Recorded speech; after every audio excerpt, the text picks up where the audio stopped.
Welcome to the Gals Guide podcast. Join us on an adventure to get to know famous and infamous women from around the world. Each of our presenters has a pick. Is she ancient history? Is she breaking news? Is she safe for work? Well, that's up to each presenter. All we know is that... Fasten your seatbelts. It's going to be a bumpy night.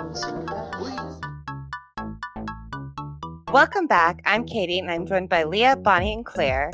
We are spending a year focusing on personal and collective well-being by learning from women of history. This month's theme is Creativity and Expression Month. We already had Bonnie talking about Elizabeth Keckley, but before I share my pick, I want to ask a question about well-being. I would like to know, what form of creativity heals you? I know my answer right away, and it's always music. Music is my fuel to either get me pissed off in the right way or to calm me down after I'm pissed off in the right way.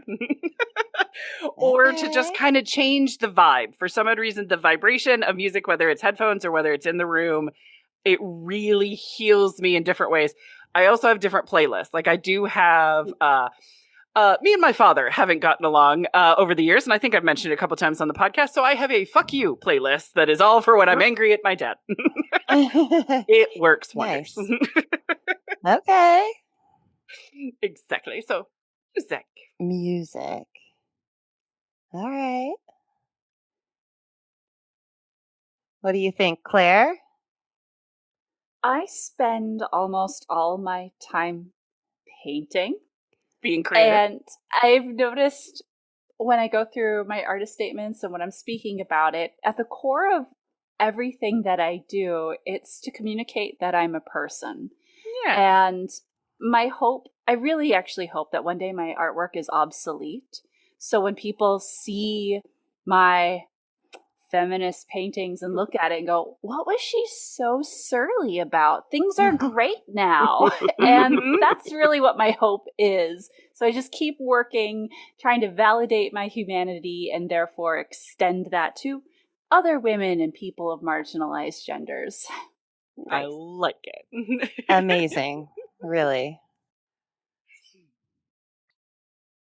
Bonnie's thinking. I can't think of anything like specifically, but I am like, I don't know. I'm like such a Virgo that I'm like, I have my list of stuff to do, and my husband's like, you never not have something to do. There's no end of the to-do list. Yeah. Also, checking things off my list is freaking amazing. Mm-hmm. So just anytime where I get to just sit down and do my artwork, I'm, listening to audiobooks, podcasts, like I'm doing my thing and get to do my artwork and be like away from all the crazy shenanigans that's outside is amazing. Doing the thing and checking it off your list at the same time. I mean, what I hear there, Bonnie, is that you find art in any aspect extremely regulating. Mm-hmm.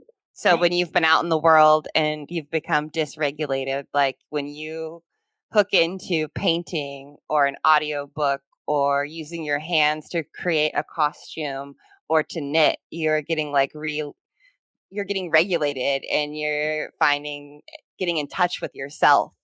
That's like your self-care, right? And then when you see what you create, that's like checking off the list. So I think that's really amazing. I love that, Dr. Katie. Good one. Well, and I feel a little more like Bonnie too, of like, I can't say this is my thing or that is my thing, because I feel like I have, and I bet that you, Leah and Claire, you have your maybe number one passions, but I bet you have your like little tools, right? Yeah. Because I would say like I have, for me, music is when I need to get the feels. Mm-hmm. So, because I'm not very good at the feels. So if I want to be sad, like I'm not even a country music fan, but if I can't tap into the sadness, I need to watch a country music video so I can, get like maybe a little moisture or something, right? There you go. I like it. And, lately when I've discovered with, throwing on the wheel, I mean, that just like lights up all of the engagement in my brain. even though I suck at it and I fail at it and You're it's frustrating. learning it, though. I still love it and I still keep wanting to go back because I'm like, this is the time. It's all going to click and line up. I'm going to and I do learn something every time. So, I mean, I think for a lot of people out there, if they experience art, they kind of find different aspects of what they need in different expressions of art. Yeah. At least that's how I feel. I love that. Katie, would you say that throwing pottery centers you? That's a low blow because I cannot center a fucking pot to save my life. No. Nobody can. Nobody can. I found the best Instagram video of somebody going into pottery thinking it's going to be all zen, and then they try to center a pot and it's like, yeah. Oh my gosh. Nice. Yeah. I'm ready for next week though, because I took my 1-day class with my friend, and the person teaching it was observing me centering and had some feedback for me. And I'm like, I need to get back. I need to use my feedback. I'm ready. Use your notes. Woo. Yes. I feel like a football player. I'm like, let me in, coach. I'm ready, coach. You've been practicing at home, throwing things on a wheel. The shit out of this pot. It's going to be my bitch. Yes. I believe in you. No, I feel like I have the best story from my pottery class, and it relates to my lady. Well, pottery relates to my lady. Yay! This is my own personal story. I like it. But I was there during the open studio hours, so not during my class. And it was dead fucking silent in there. Nobody was talking. And I was trying to center my clay on the wheel. The entire wheel and stand in my splash pan started bucking as I was trying to center, like the whole thing vibrating, making the biggest ruckus you could imagine. It was so freaking embarrassing. Was it rodeo night? Yes. Are they combining the wheel with that horse thing? I felt like a bachelorette on top of the bull. Oh my goodness. Yeah, I was seriously like, sorry guys, I'm sorry. I'm learning. I was like, do I get off? Do I just need to let go, or do I bear down Ride it out on this clay? Yeah. So that's how centering's going for me. Sweet. Yes. Did you write it out? Did you keep going? Did you keep trying to center it? I did. Yeah. Okay. Yes. I'm not. I don't give up. I'm like, just splash some more water in this bitch. Watch it run over my splash pan onto the floor. Exactly. There's no going back. Never give up. Never put surrender. My hands on you. You're going in the center of my wheel. Like it. It's fantastic. You know. Also, there is an idea that maybe you should breathe and take a gentler approach. Yeah, sure. So, you know, we'll play around with this. So. What I wish is I could take a pottery class from Beatrice Wood. Is that the gal you have for us? That is who I want to talk to you guys about. Yeah. And I'm telling you, I almost could have taken a class from Beatrice Wood. Oh. Because even though she was born in 1893, she did not pass away until 1998. Oh my goodness. So another long life. 15 when she passed away. So that almost had potential, right? Yes. It's exactly. just, you know, I'm in Indiana. She was in California. She was 105. She didn't know existed. She by then was kind of famous and established. I mean, there were things that made it so probably I couldn't have had that lesson. However, she lived to 105. That's crazy awesome. Nice. Yeah. And I have to say, as I was looking up women potters to tell you guys about, it seemed to be a common thread that a lot of them live a very long life. So maybe the key to a long life is creating pottery. Maybe it is. I'm just throwing that out there. I mean, not promising anybody anything. Did you just say you're throwing it out there? Oh, all over these puns. Nice. Good job. Claire's bringing it. She is. No, that's just nuts because, like, so much of like art school is your instructors telling you how much your materials are going to kill you. Of like, you know, the oil paints are toxic, and for the clay, it's like the dust. Don't breathe in the dust, and you know, you could. You know, set the house on fire with a kiln. Like the table saw will all the dangers of art. No, You're so right, Bonnie, because I was telling Josh about Beatrice, and I was saying it's incredibly ironic that she lived so long, because not only was she a potter, she was very much known for the fact that her specialty was luster glaze, which is like a very... Is it toxic?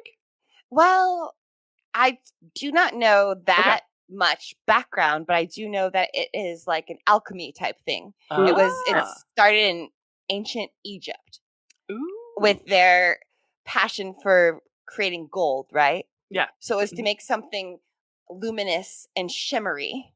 Ooh. Yes. So she made her own glazes, her own luster glazes, using powders and chemicals and coppers and whatever other chemicals you had, and then used a kiln process that sucked the oxygen out of it. So I'm saying, like, not only was she dealing with the dust of clay and whatever else it was, she was mixing her own chemicals to create a luster glaze, which was it's a very uncommon specific pottery art form to be good at, because it is like so unpredictable and hard to master. It actually, like, I think it's more common and more revered in Asian cultures and less so here in the United States as an art form. So yeah, I was like, nice. Not only do we have a very, very long life, who knows what all she worked with and was exposed to. Right. But, not packaged processed foods, because, there's that. She lived, a little bit before we were all wild about that. So just fair footnote to my passionate talk about longevity, because that's the subject, right? No, but I dig it. Yeah, going on. She was actually born in San Francisco into a very wealthy socialite family. Okay. And kind of was like the black sheep of the family. Even her mom was like, she just doesn't fit in. And so she lived there in California until the San Francisco earthquake of 1906. Oh, yeah. Yeah. And at that point, her family was like, let's go to New York. They were done with the idea of a possible another earthquake. They were like, this wasn't and cool. It's all gone. Yeah, sure. Yeah, it's bad here now. We don't like it. Let's go to New York. And so the rest of her life, she grew up in New York, being the proper good girl for her mom. She had a very Victorian, domineering mom who she loved deeply, but did not share her beliefs. Yeah, fair. And so as she became 18, she was looking for ways she could grow and express herself, kind of like get out of the home a little bit. And she was already interested in the arts, but she also saw that could be a path. She could earn money being an actress or dancing. Yeah. And of course, her mom was like, there's no way a daughter of mine will be paid to dance. Of course. So instead, she danced for free for charity events to raise money and all of this. And then she told her mom she was going to be an actress. Again, it was really because she wanted to make her own money and have her independence. Right. But her mom's like, fine, if you want to act, then we will go to France and you will study acting in France. Wow. So they went to France together, her and her mom, and she studied very stuffy French acting. Theater. But it was when she was in France that she met some very modern avant-garde. Is that how you say it? Oh, avant-garde. Avant-garde. I don't know. I'm like, avant-garde. Yes. I don't say the fancy things. Yes, I see the mustache. She met some fancy artists who were very cutting edge. And she was an inspiration for them, and they inspired her as well, and they challenged her to draw. And that was her first foray into art that wasn't dance or acting. She was a muse for Duchamp. It looks like Duchamp, but I know you can't say most of the letters. Duchamp. Duchamp. Marcel Duchamp. Phil Duchamp. Yeah, just twirl your little mustache when you say it. You're fine. Fancy bitches. She fell madly in love with him, but it was not quite a reciprocal thing. But then she was introduced to his friend, Henri Pierre Rocher. That sounds so Did he make the fancy. candy? Is he the Rocher chocolate person? Yeah. Well, they made very, very fancy modern art, and I loved seeing a video of her when she was a very, very older woman, and she was talking about meeting a couple friend of theirs that was very on the scene too, and looking at their modern art, and they had Picassos and stuff, and she's like, "What is this ugly shit that they're doing?" So she had taste, is what you're trying to say. Well, she had, the taste she grew up with, right? Fair. Later on, she was like, these are people that kind of like just know what is art. Sure. She was giving them compliments, and they had like the Matisse and different stuff like that.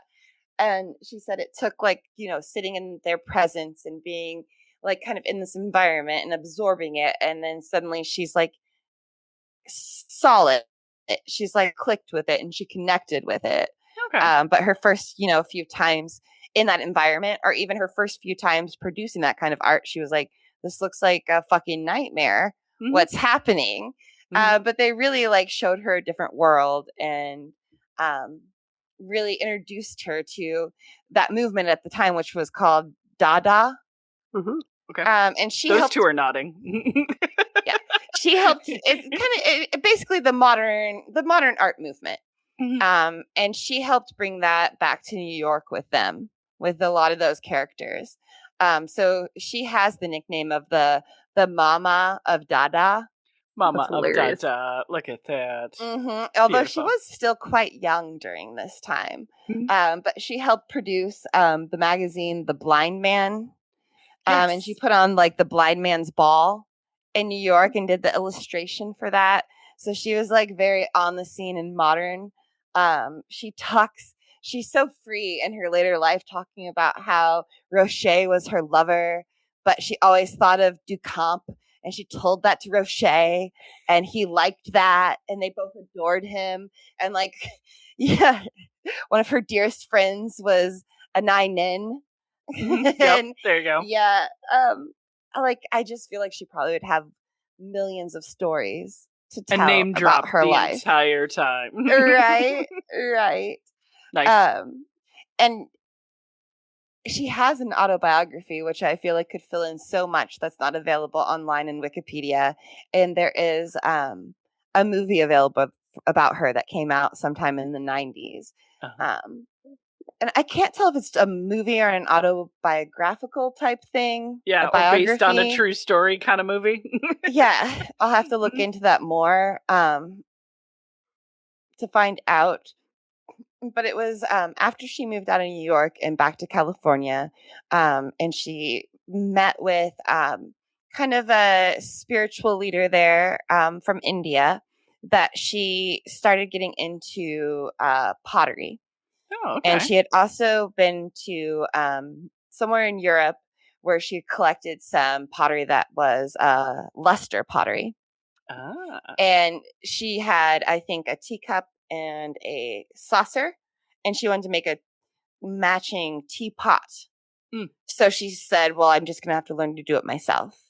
And at that point, she decided to start studying pottery, and that's when she fell in love with it. And she learned how to build pottery make pottery on the wheel. She did hand building. She also did sculpture. So even though she's known, if you looked her up, as a potter, she has done like 2D art. She has done hand building. She has done wheel pottery. She obviously makes her own glazes with luster.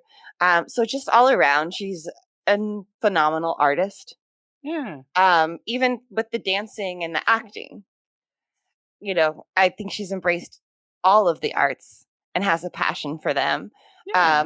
But you will see a lot of her ceramics, and they are absolutely gorgeous. And I think you'll fall in love with the videos of her in her 90s, over 100, talking about her craft and what she loves. And it's really, I love the fact that she actually offends so many people, because there's the purists that love pottery with the luster glaze. and the fact that she has that craft, and they just want her to do that. Mm-hmm. But then she also loves folk art. Mm-hmm. So she'll hand build figurines and stuff like that and paint them and do them. And they'll look nothing like luster pottery. Mm-hmm. And she loves that too. The other thing that's so amazing about her is just her frank honesty in interviews. She calls herself a hussy in one of them I saw. Nice. Yeah. And one of her most famous quotes is that I owe it all to art books, chocolate, and young men. Yes, nice. I have seen this quote. Oh, yeah. Okay. That's the woman of history to the quote. I love that. Yeah. Yep. One of the lengthiest little interviews I watched with her was talking about how she went to Paris and danced the tango with Argentinian men. And then she had to come back to New York and dance it with American men. And she wanted to stab them or something like that. I forget how she said it. And she's like, I just never know what I'm going to say. I shouldn't be talking right now. But yeah, she just has such a passion for life and people and art. So I super enjoyed getting to know about her and what she does, and definitely so many more layers to learn about, so much more of her pretty art that I'd like to look at. So if anybody like Googles her and wants to look through Google Images, I think you'll enjoy what you see. I saw the IMDb documentary is the Mama of Dada. The Mama of Dada. Dada. Yeah. I'm kind of hoping it's just a camera in front of her and she's just yakking the whole time. Does seem what a lot of screenshots are. Yeah. Nice. And then like if you see her at her studio in Oja, California, that's where she set up her studio, and there is a museum there now too. But the documentary is filming her wearing like a sarong. Yeah. I don't know, but she's like just wearing a dress. She's barefoot. And her hands are definitely very like arthritic and gnarled, but she's still like working the clay and stuff. She's even like making figurines, and she's talking about how this would be so much easier if she had formal art training about how to make figurines. She goes, but it just wouldn't look the same. Yeah. And they are very like rudimentary, but they're kind of folksy, and they are so beautiful. Yeah. So I definitely encourage everybody to just give her a little Google. Just give her a little search it up. That's what Jonas says. My son, he goes, search it up. Just search it up. Just search it up. I know, because just Google it was starting to get a little tired. Yeah. He's never been a Googler. He goes, just search it up. Search it up. Search it up. Amazing. But she is lovely, and I was excited to learn about a fellow potter. A potter, yeah. And I was like, holy shit, never would I mix powdered chemicals all together, stick them in a kiln, take out all the oxygen, and hope for the best. You know what? You're cutting yourself too short. I think you would. That was a fabulous quote, too. She's like, women are selling themselves short wanting diamonds. Yes. Have you ever put something in a kiln and not known what's going to come out and peeped open the door to see what you have made? Mm-hmm. That is better than a diamond. I believe she said something roughly like that. And I'm like, you're so right. Nice. We have, there's a British TV show called The Great Pottery Throwdown. There are 7 seasons. We still have HBO, and there was 5 seasons, and we knew there was 2 more out in the universe somewhere. We recently found them. They're on the Roku channel, where you can watch them for free. And so I recommend all 7 seasons of The Great Pottery Throwdown to see what your fellow artists like Katie go through. I need to check it out, because I didn't know that was a thing. I'm very new to pottery, and it's like, it is, for me, has been magical. Yeah, and the judge cries when there is a great pot. He will just start crying because it's so beautiful, and he knows how hard it is for everything to come together to be a beautiful creation. So yeah, it's really great. I definitely look about the house at the ceramics I have, and I'm like, oh, that could be. I mean, I do know a lot of it's factory produced. But. Sure. But the idea of if you tried to recreate that, how hard would it be? And it would be hard. Yes. Fantastic. Yeah, all the glazes, I'm always like, man, you need like a degree in chemistry to know like what you're doing. Like, a lot of it's just having fun, but I'm like, oh man, like to try and plan and figure out kind of the range of what it may or may not do in there. And how fast it explodes. People were describing Beatrice as a gambler. And I think I can be a planner, but I think I get that because when I got to the glazing point of my class, I was kind of loving it. And I was mixing a bunch of my glazes and I was like, let's see. Hands off the wheel or, the handlebars of the bike. I'm like, let's just write it out and see what comes out. Amazing. I like it. Fantabulous. Yeah, Katie, any questions about Beatrice? Go ahead, Claire. Oh, I was going to say, I'm really happy you shared her because this is not an artist I'm familiar with. And I'm a little salty about that because with Dada, it's such a relatable movement in art history because it happened right after World War I, right, Bonnie? Is your fellow historyist? Yeah, like early 1900s. Yeah. Because it's this time when the world doesn't make sense and the artist thought, well, why should art make sense? Mm-hmm. And you have all of these artists trying out new things, experimenting with everything and throwing the old world away. Mm-hmm. And it's incredibly relatable because, our lives are a little chaotic and nothing is turning out the way we were promised and impending war and inflation and blah, blah, blah, blah, blah. Preach. But everything is all about Marcel Duchamp.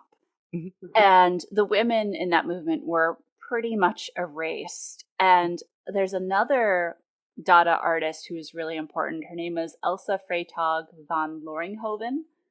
I might have gotten her names in the right order. It's been a while since I've talked about her, but she's the Duchess of Dada, I believe. Ooh. And she's just a wild, unhinged lady who probably actually made the fountain, so the urinal turned on the side. Oh. And there's a lot of controversy about that. But what was really funny about her is she would get arrested in New York sometimes for the horrible crime of wearing pants and being a woman. Thanks. Oh, the humanity. But I love these rebellious women that were making art when they couldn't even be allowed to vote yet. So, Katie, thank you so much. Yes. What did you say when we consult the Oracle online? What was the phrasing? Search it up. Mm-hmm. Search it up. I did search it up to see some of her luster glazes, and they're amazing. They're gorgeous, aren't they? Yes. Yeah, she opens up that kiln and it looks like it's like Aladdin's cave with all the glittery stuff inside of it. Nice. Yeah, as soon as you started talking Dada, I was getting like art history flashbacks. You started talking about teacup, and instantly in my head was the fur covered teacup that were all showed. I was like, oh, did she do that thing? Well, the urinal came up with talking about Beatrice. And then they talked about Stiegler that had to photograph the urinal. And that made me think about Georgia O'Keeffe because she and Stiegler, right? And then I'm like, it's all interconnected. It's all the thing. It all comes back.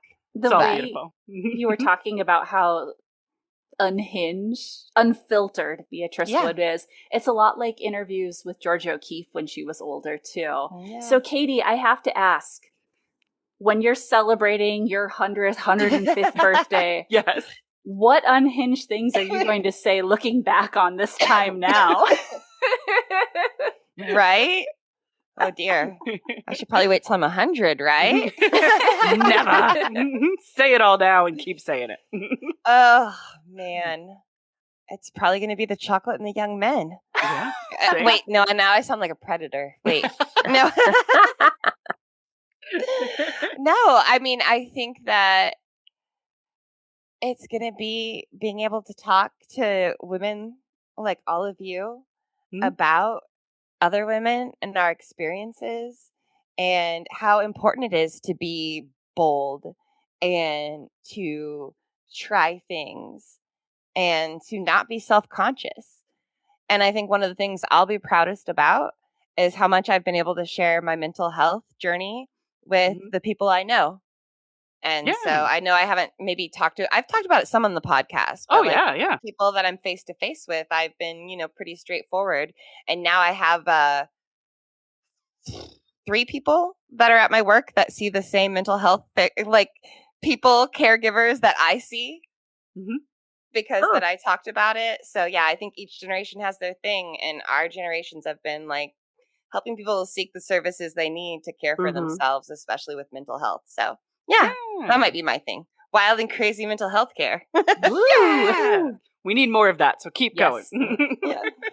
I'm having a hard time picturing elderly sassy Katie, because it's I do not get to really see professional at work Katie. I get to see sassy Katie all the time, so I'm what is it gonna be when it's so much worse?